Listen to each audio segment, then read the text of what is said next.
Existem pessoas que precisam romper com namoros que são terríveis, desastrosos. Aquela pessoa só faz mal a você, você sabe disso, mas você tem um vínculo com ela, você tem necessidade afetiva, você não consegue romper aquele namoro.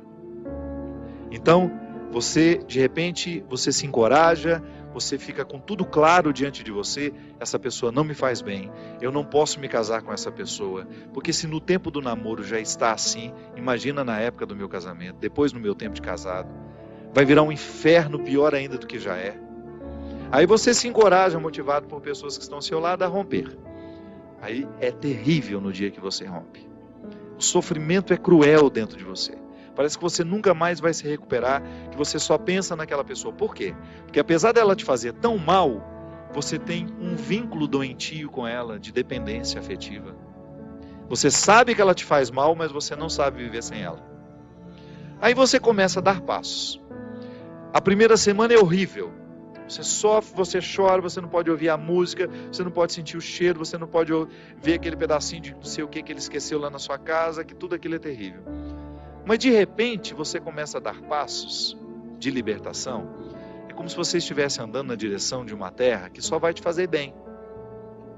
E um mês depois aquele sofrimento ficou melhor, 2 meses depois aquele sofrimento melhor, e de repente você não está nem mais lembrando. Claro que ainda existe ali um vínculo silencioso sendo desarmado, porque a dependência afetiva, ela não morre da noite para o dia. A gente precisa, é como se você fosse sufocando uma célula cancerosa com o processo da quimioterapia, sabe? Que você vai retirando a vida da célula cancerosa, que é a célula que nos mata. Aí digamos que 3 meses depois, você encontra de novo com aquela pessoa e você tem aquela famosa recaída. Aí pronto.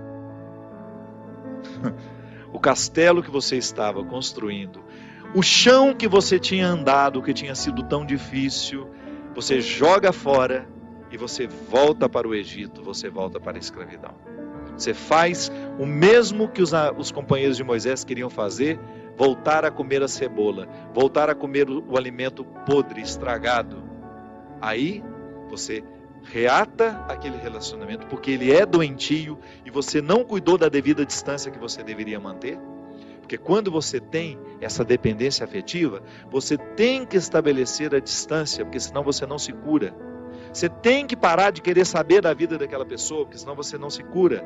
Você precisa parar de ficar fuçando o Facebook dela, porque senão você não se cura. Você precisa parar de ficar investigando a vida. Onde que ela foi? O que ela está? Você tem que cessar todos os pontos que podem lhe fazer querer voltar para o Egito. Porque senão você nunca vai se libertar. Aí 3 meses depois você está bela e formosa já, matando a célula cancerígena, você vai dar mais uns beijos na boca, volta àquela dependência horrorosa e o inferno retorna na sua vida. Na sua primeira semana é até bom que está tudo voltando. Daqui a pouco, minha filha, você está num inferno pior do que você estava 3 meses atrás.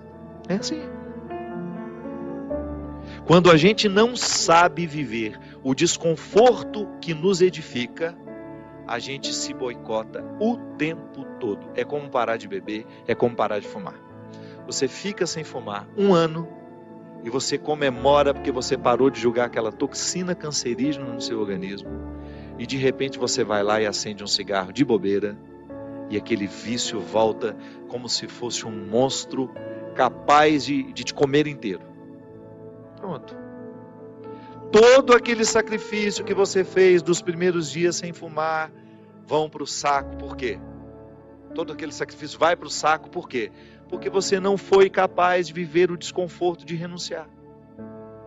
Minha gente, é impressionante como essa mão de Deus nos auxilia assim, nos fazendo conscientes do que nós precisamos romper na nossa vida. São situações que a gente precisa estabelecer limites para elas, porque senão a gente não vai ser curado nunca. A gente vai ficar eternamente doente na fila dos necessitados, chorando e mendigando um pãozinho de bondade do outro, um pãozinho de afeto do outro. Pelo amor de Deus, nós não fomos feitos para isso. Nós não fomos feitos para ficar arrastando dependentes afetivamente dos outros. A gente foi feito para amar. E o amor só tem sentido na nossa vida se for para nos edificar, se for para nos ajudar a atravessar o desconforto do deserto. Caso contrário, ele não faz sentido. Esse pseudo-amor, esse falso amor que às vezes a gente diz sentir um pelo outro, que não nos ajuda nos desconfortos do deserto. Eu preciso viver os meus desertos, você precisa viver os seus. E os verdadeiros amigos são aqueles que reconhecem os desertos que o outro precisa passar e fala: isso mesmo. Vamos passar por esse deserto porque você precisa dele. Agora, a Poliana, ela quer aquela vida feliz, ordenada. Lembra daquela personagem? A Poliana, onde tudo era o jogo do contente, né? Para com isso. Assassine esse instinto infantil que existe dentro de você, que lhe faz ter medo dos desconfortos da vida. O desconforto da vida, quando bem vivido, ele só nos torna melhores. Tira essa máscara de coitadinha que você gruda na sua cara para os outros terem eternamente pena de você. Você só perde tempo na vida assim. Que bobagem! Deus nos segura na nossa mão é para a gente ter condições de atravessar esse deserto. Não é para ficar recaindo eternamente e voltar a comer as cebolas do Egito, porque a gente teve dó de nós, porque a gente teve dó do outro, não. A caminhada é para frente que se vai. E chega um momento quando Moisés chega diante de Deus e fala: agora você resolve essa situação, porque eu não sei mais o que fazer. Já construíram um bezerro de ouro no meio do caminho, já arrumaram confusão, já estão adorando até outras situações, então nem lembrando que o Senhor existe. Eles só não voltam porque está longe demais, mas retornam de outra maneira, não retornam na geografia, sabe? Eles não voltam geograficamente porque estava longe já do Egito. Eles morreriam no meio do caminho. Mas não voltavam geograficamente, mas voltavam afetivamente. Porque às vezes a gente já ultrapassou o território da nossa escravidão físico. Eu já saí da cadeia, mas a cadeia não saiu de mim. É assim que funciona. Eu já dei os passos na direção da minha liberdade, mas eu não fiz a conquista da minha liberdade. Eu não decretei a conquista da minha liberdade.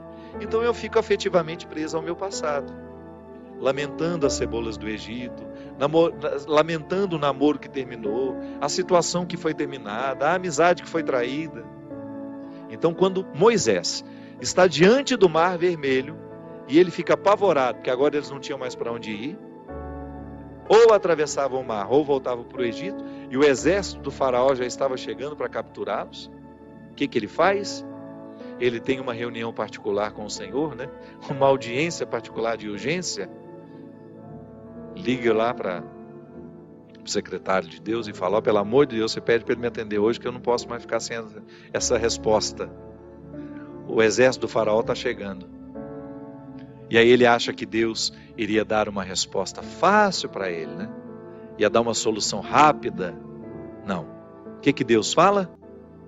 Lembra, Gino? Lembra? Corre, né? Entra nessa água. Olha que frase forte. Diga ao povo que caminhe. Eu não vou fazer por vocês o que só vocês podem fazer. Eu vou dar todas as graças para que o milagre aconteça. Eu vou fortalecer a coragem de vocês, mas se não colocar o pé na água, se não desafiar este mar, ele não se abre. E foi o que o povo fez.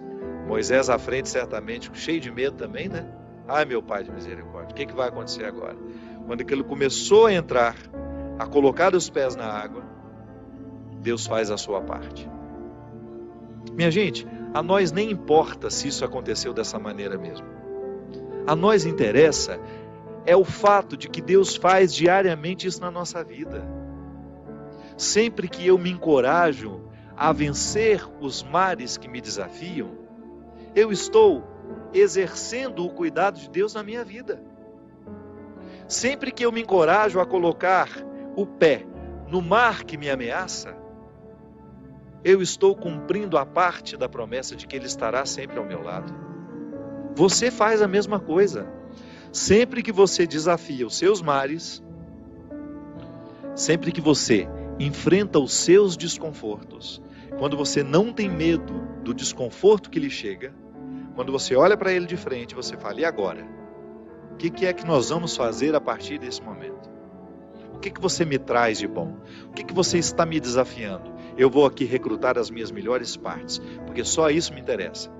Se o desconforto me chega, eu preciso atravessar esse deserto para poder alcançar essa parte da terra prometida que me espera.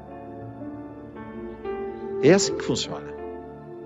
Não há uma fórmula mágica para a vida.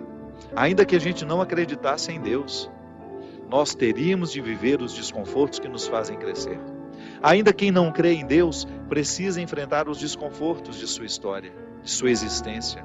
Agora é claro que quando a gente acredita em Deus, quando nós acreditamos de que existe alguém superior a nós, nos capacitando para a gente fazer a travessia, um conforto a mais nos é oferecido. Por isso, baseados na experiência deste conforto que eu já fiz, que você já fez, em muitos momentos, quando essa mão de Deus cuidou de nós, e que a gente dá continuidade ao processo de caminhada, de enfrentamento. É enfrentamento, a palavra é essa.